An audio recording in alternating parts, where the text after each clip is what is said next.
Ladies and gentlemen, welcome back to the Switch Hitter Podcast, where we'll be talking all things Yankees baseball. I am your host, Red, and boy, oh boy, do we have a lot to talk about.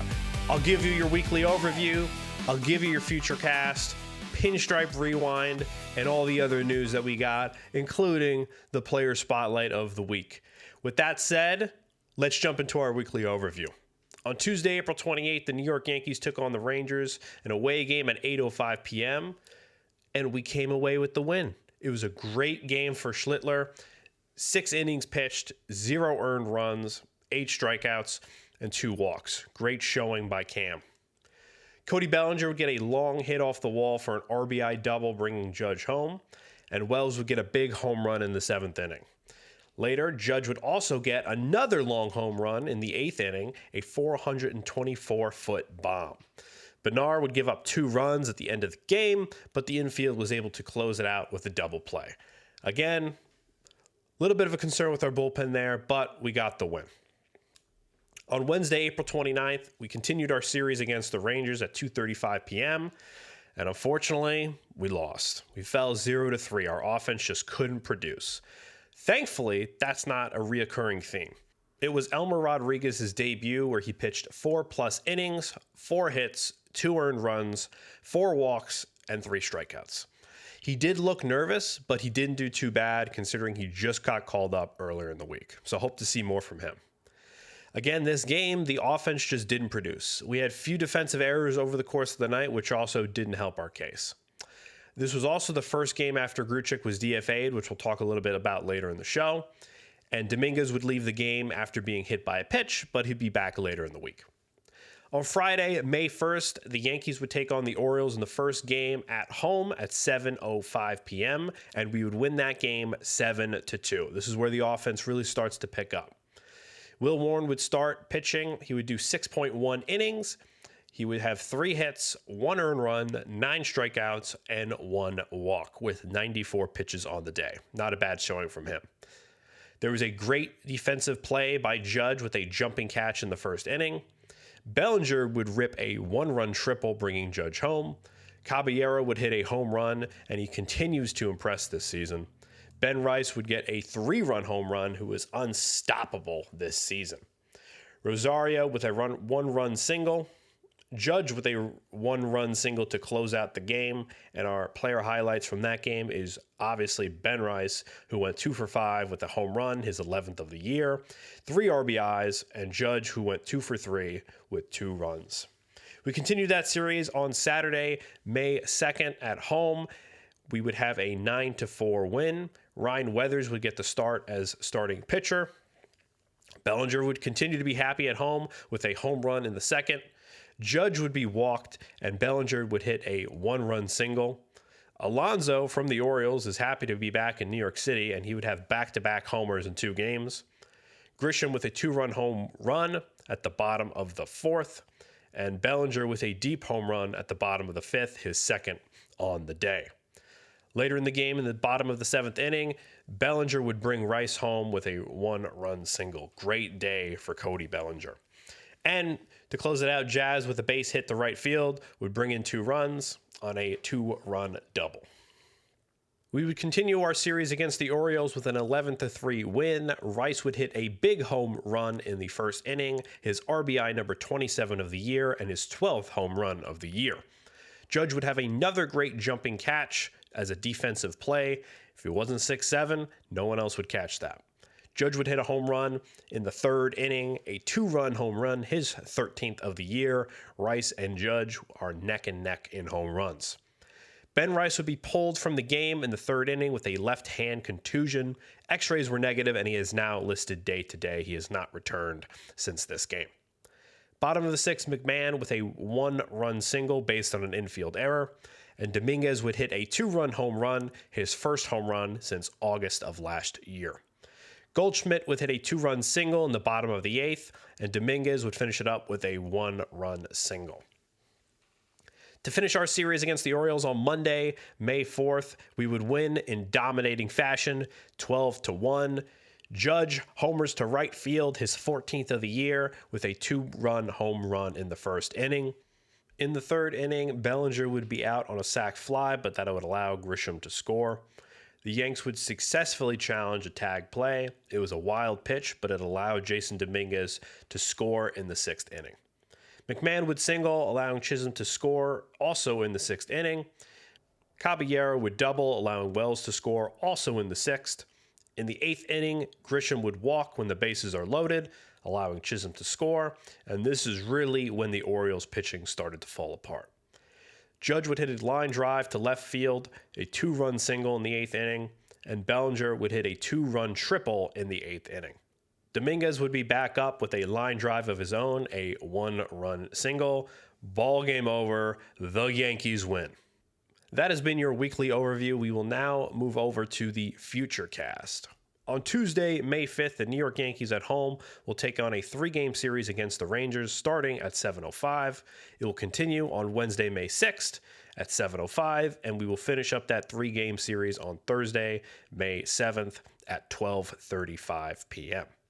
On Friday, we start a new 3-game series against the Milwaukee Brewers on Friday, May 8th at 7:40 p.m., Saturday, May 9th at 7:10 p.m., and Sunday, May 10th at 2:10 p.m., all away games.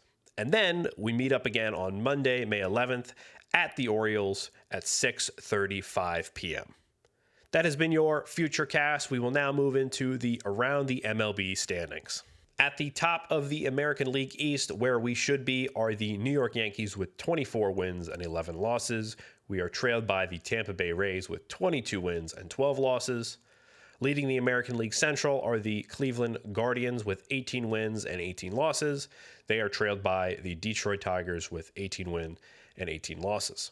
The American League West is led by the Athletics with 18 wins and 16 losses, and they are trailed by the Seattle Mariners with 17 wins and 19 losses. Moving over to the National League, the National League East is led by the Atlanta Braves with 25 wins and 11 losses, and they are far trailed by the Miami Marlins with 16 wins and 19 losses.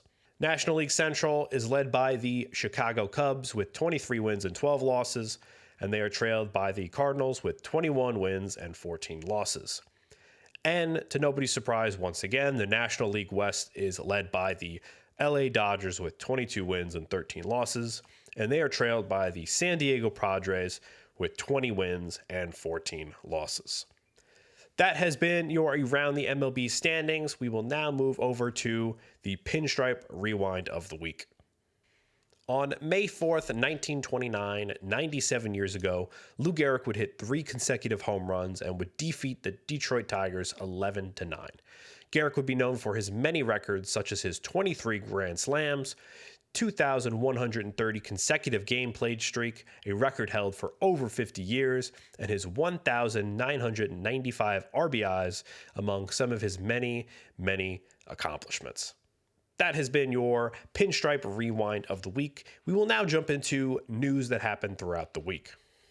The big news on everybody's mind has been Anthony Volpe. He was optioned back to the minors.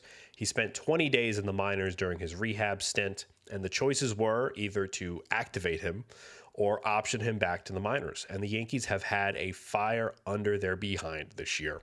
They optioned him back because he's just not playing well. He's not living up to his potential. This really also comes on the heels of Caballero exploding this season. When you put both of them side by side, it's a no-brainer. The Yankees most likely see him as a long-term building block, but this season, they are pulling no punches. They're making all the moves possible for a postseason run. Volpe's production in the minors have been leaving questions to be asked, and if he doesn't start producing, we may have seen the last of him on the Yankees' main roster. Anthony Volpe is really well liked among the players and among the coaching staff. So it wouldn't be surprising for me to see him back if we lose some players this year, whether it be a Goldschmidt and we free up a roster spot. But again, when he has competition like Caballero, it's a no-brainer. You can't pull a player who's been playing as good as Cabby has been. And this really is an interesting change of pace for the Yankees because they have been so behind Anthony Volpe since he started with the Yankees, and they've given him every opportunity to succeed and every opportunity to play, even when he should have. But I guess when we have a player that can fill that spot, he's staying down in the minors. Originally, the Yanks said he would never play any other position besides shortstop, but now it seems like they're walking back from that a little bit, and he might get some other reps in other positions if we start to see some injuries, whether it's at first or second or maybe even third. But with Cabby and the unstoppable season he's had at shortstop, won't be seeing him there anytime soon. Other big news on the Yankees main roster, Randal Grichuk was DFA'd on April 29th. He would elect for free agency later that week, and yesterday on May 4th, he would sign with the White Sox for a 1-year, $1.25 million deal. Frees up a roster spot for us, and the White Sox get a player. So good on the White Sox, and good for the New York Yankees mostly. We will now jump into our player spotlight of the week, and that is none other than Giancarlo Stanton, the designated hitter, who is currently on the IL. The 36-year-old from Panorama, California, is a former right fielder and the current designated hitter for the New York Yankees. He is signed through the 2027 season on a 13-year, $325 million deal, 2015 to 2017, and a 28 option. He was drafted by the Miami Marlins in the second round of the 2007 MLB June Amateur Draft from Notre Dame High School in Sherman Oaks, California. His 2025 averages have been a .273 batting average, a .350 OBP, .594 slugging, and a .944 OPS.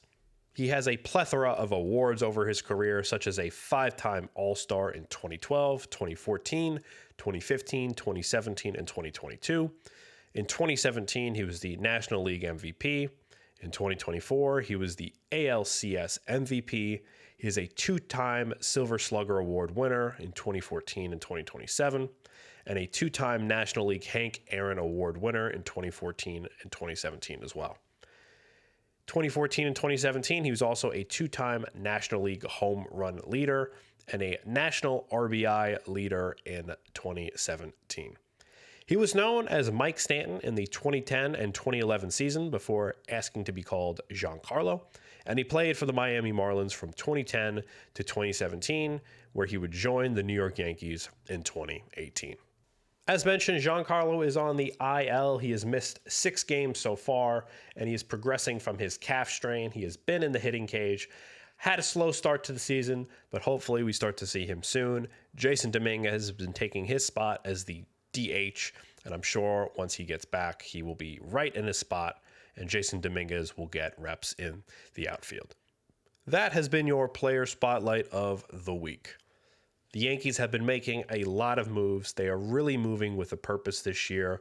I think there's a lot of pressure on Aaron Boone, on Cashman to really get this season right and really make a deep playoff run. We're seeing that with Volpe, clearly, not having him come back and just play just to play.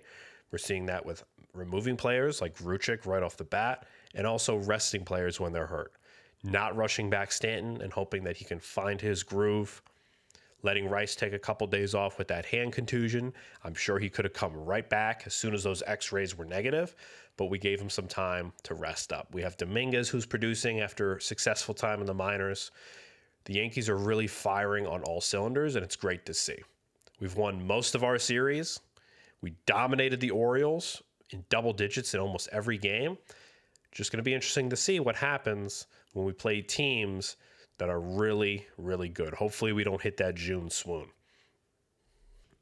With some sad news on May 4th, legendary Yankees broadcaster John Sterling passed away. He was the main radio announcer for the New York Yankees from 1989 to 2024.